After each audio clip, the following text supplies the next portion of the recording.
Welcome, adventurers of history and legend. In the heart of a sun-scorched desert, a mountain of green rises toward the sky. This wasn't a natural wonder, but a man-made miracle. The Hanging Gardens of Babylon. Imagine this. In the heart of the sun-scorched lands of Mesopotamia, the cradle of ancient civilizations, the birthplace of so much of the ancient world, rises a sight that defies the desert. Picture Babylon, a monumental city woven from temples, palaces, and colossal walls. And now picture something even more astonishing. At its center stands a mountain, but not a mountain of stone. A mountain of green, of shade, of life.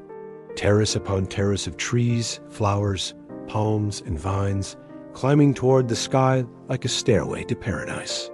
So begins the story of the Hanging Gardens of Babylon, one of the 7 wonders of the ancient world. According to tradition, the gardens were built by King Nebuchadnezzar II, who ruled from 605 to 562 BC. He was the monarch who transformed Babylon into the most powerful city of its age, restoring temples, expanding defenses, and raising the magnificent Ishtar Gate. And somewhere among his monumental projects, legend says he constructed a rising series of terraced gardens, unlike anything the world had ever seen. The reason? Love. Nebuchadnezzar's wife, Amyntas of Media, came from a mountainous, green homeland, the complete opposite of the flat, sun-baked Babylonian plains. She missed the forests, the cool air, the rolling hills of her childhood. And so the king, wishing to ease her longing, resolved to do the impossible, to bring the mountains to her. The terraces, as ancient writers describe, were filled with soil brought from afar, overflowing with trees, flowers, and exotic plants. Water cascaded down their sides, turning the heart of Babylon into a lush oasis. This marvel was not only beautiful, it was a feat of engineering beyond imagination. Supplying water to high terraces was the greatest challenge. The Euphrates River flowed below. The gardens rose high above. Ancient sources speak of machines, of chain-driven devices, of ingenious systems that lifted the water continuously. Some modern theories suggest early water screws or complex hydraulic mechanisms.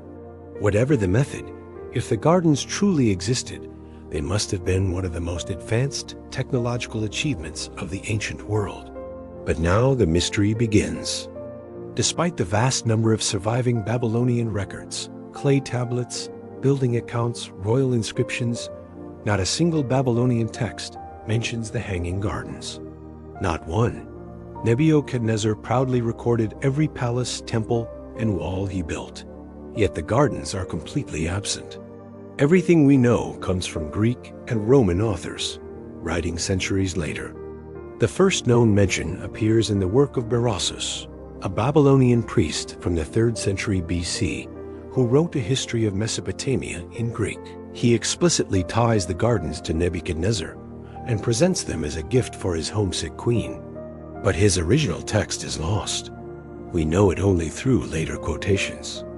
More detailed descriptions come from Diodorus Siculus, Greek historian of the 1st century BC, Strabo, Greek geographer and historian of the 1st century BC, Quintus Curtius Rufus, Roman historian of the 1st century CE. They describe terraces, irrigation systems, and architectural wonders. Yet none of them ever saw the gardens themselves. Their accounts are based on stories, hearsay, and earlier writings that may already have blended fact and fiction. And so scholars began to ask, if these gardens were truly so spectacular, why are they missing from Babylon's own records? Why has archaeology not uncovered their remains? How can we have vivid descriptions but no physical evidence? These questions led to one of the most intriguing modern theories.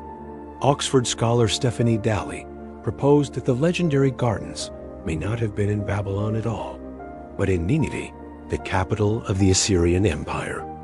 There, in the 8th-7th centuries BC, King Sennacherib built magnificent palace gardens described in his own inscriptions. He speaks of astonishing terraces, of advanced irrigation technologies, of a wonder for all peoples. Many details from his records match elements later attributed to the Hanging Gardens. Daly argues that ancient writers may have confused the two great cities, that centuries of retellings blurred Babylon and Nineveh into a single story, that the Hanging Gardens were real, just not where we think. Perhaps, or perhaps the gardens never existed at all. Perhaps they were a dream of perfect beauty, growing richer every time someone retold the tale. But whether real or mythical, the legend endured. A story of love powerful enough to reshape a landscape. A story of ambition capable of bending nature. A story that outlived empires, cities, and kings. Imagine it one last time, in the middle of an endless desert, in a city of baked brick and blue-glazed gates, a mountain of green rises toward the sky. Water flows, flowers bloom. The wind carries the scent of exotic plants, and the terraces descend like waves. Maybe it was real, or maybe it was simply what people have always longed for, a paradise shaped by human hands. With time, everything was covered by sand. Ruins remained, broken pieces of brick, a scattered inscription or two. But the gardens survived only as a story that, despite everything, still rises, like the hanging terraces themselves, above what we can prove. Maybe they were a love song carved in stone. Maybe they were a misunderstanding of history. Maybe they were the most beautiful myth ever told. And maybe, just maybe, somewhere deep beneath the layers of time, they are still waiting to be found. Thank you for watching. If you enjoyed exploring this ancient mystery, feel free to like, subscribe, and hit the notification bell so you never miss another journey into the wonders of the ancient world.